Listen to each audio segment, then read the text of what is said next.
Translation. It's not easy to do when there is no words in the other language for what you are trying to say. And words that exist in one language versus another reveal a lot about the culture they live in. For example, we Turks have 3 different words for heart: kalp, yürek, and gönül. So gönül is not the actual heart that beats and pumps blood. It means heart, but in the metaphorical sense.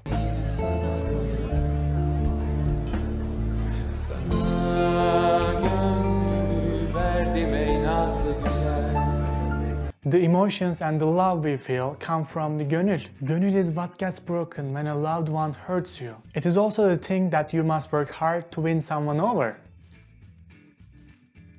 Üşenmek. This verb can be roughly translated as to be too lazy to do something. You know, when you can't be bothered to do something at that moment, you can use the verb üşenmek. Let's see some examples. Anlamış. Sonra niye gitmediniz? Ya üşendim eve gitmeye, takılıyorum öyle. Karnım aç.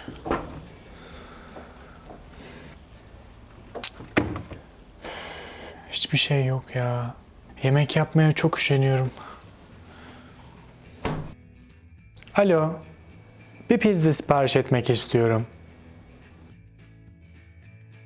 Aşermek. Yes, we have a verb to describe the experience of craving certain foods while pregnant. If you are pregnant or if you were pregnant, you probably know how annoying that feeling is. You are craving a food and it just drives you crazy. You have to eat that food. So for example, if you are craving ice cream when you are pregnant, you will say dondurma aşeriyorum. Dondurma aşeriyorum. Ya Ahmet turşu istiyorum ben. Ne yapayım? Aşeriyorum diyorum. Gebe kadın var diyorum burada. Bul bir yolunu. This situation can be a nightmare for the husbands because their wife can suddenly want to eat a cinnamon cake from Starbucks at 3 a.m. in the night. And it is believed that if the pregnant woman doesn't eat the food that she craves for, there is gonna be a blemish on the baby's body. So husbands have no choice but find that food. İç güveysi. So this is a guy who lives in his wife's parents' house. So let's say there's a couple, they are getting married, but the groom can't afford a house. So they start living in his wife's parents' house. Now that groom is called iç güveysi. Bir de iç güveysi oldun değil mi Ergun abi? Sen ne gülüyorsun? Sen de üç güvey olmayacaksın mı? Üç güveysi olmayacaksın mı? Sal. It literally means be alive, but we use it to thank someone. So when it is not enough for us to say thank you or thanks, teşekkürler or teşekkür ederim, we say sal, be alive. It's a warmer and more casual way to thank someone in Turkish. Sal. Imagine you say this in English. Be alive, Ezgi. I know, it sounds weird in English, but it's pretty normal in Turkish. Because saying teşekkürler or teşekkür ederim, thank you, thanks, is just too shallow. We need something deeper, like be alive.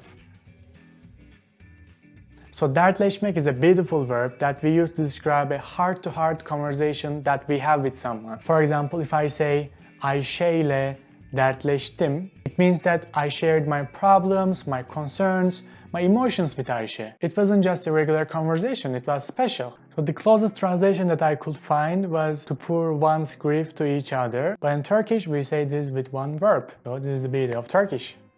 Neyin var senin? Ana kız 2 dakika konuşalım mı? Dertleşelim mi seninle? John, which is my name, doesn't have an equivalent word in English. It can actually translate to life or soul, but both of these words are too broad to describe what John means. It basically means the non-material substance that keeps humans and animals alive, and it lives as the being dies. Let's see some examples. Canlı. It literally means with Can, and the English translation for this is alive. Cansız, without can, and it means dead. Canım acıdı. It literally means my can was hurt. In English you will say I'm hurt. Canım makarna istiyor. My can wants to eat pasta. You will say I feel like eating pasta in English. Eline sağlık is a common phrase that we use to compliment or thank someone who has used their hands to do something good. It literally means health to your hands, and we usually use it when someone prepared the food or drink for us. Eline sağlık. Afiyet olsun. Senin eline sağlık. Afiyet olsun. Or let's say someone washed the dishes or someone cleaned the house, we will say eline sağlık to thank that person because they use their hands to do that. So this is one of my favorite Turkish phrases that I wish there was an exact translation in English, but there isn't. So kolay gelsin literally means may it come easily. It's kind of similar with good luck in some cases, but not always. You basically have someone who is working or who's doing something and you just want to convey good wishes for that person. Kolay gelsin Ezgi. Sağ ol. Kolay gelsin. Sağ ol. Kolay gelsin. Of, gel birazcık da sen yap. İşim var. So when you say kolay gelsin to someone, you want the task they are working on to be easy for them so that they easily complete it. It's really useful actually. So you can use it to start a conversation with someone working, or you can use it when you're leaving a place of work, a shop, or an office. So let me know if you have a similar expression in your language. Let me know in the comments below. This word is a great example of trust and Turkish solidarity. So veresiye is giving goods or service to a customer to be paid later when they don't have money at that moment. So this usually happens at the small businesses of the neighborhoods. You probably know the owner, and since the owner trusts you and knows that you will pay later, you get whatever you want, and when you have money, you go and pay. Biraz sebze, biraz da meyve alacaktım. Dalıyla, ağacıyla, tarlasıyla vereyim sana ablacığım. Veresiye defterine yazacaksın ama. Kaçtan veriyorsun? Veresiyemiz yok Kamil Efendi. Gözün aydın. Perhaps the closest translation for gözün aydın is congratulations, but that's actually not what it means. We have a different word for that. Tebrikler. Gözün aydın literally means you have bright eyes, and it is particularly used when you get some unexpected good news. It can be a job promotion, a birth to a healthy child, or maybe passing an important exam. So basically, it should be something that really puts the light in the eyes of the person. Then we say gözün aydın. Babacığım, sonunda aradığımız evi bulduk. Gözün aydın kızım, güle güle oturun. So when I'm talking about my family members in English, I'm literally struggling. Because in Turkish, we literally have a different word for most of the family members. For example, in English, you use the same word for your dad's brother, for your mom's brother, and even for your aunt's husband, uncle.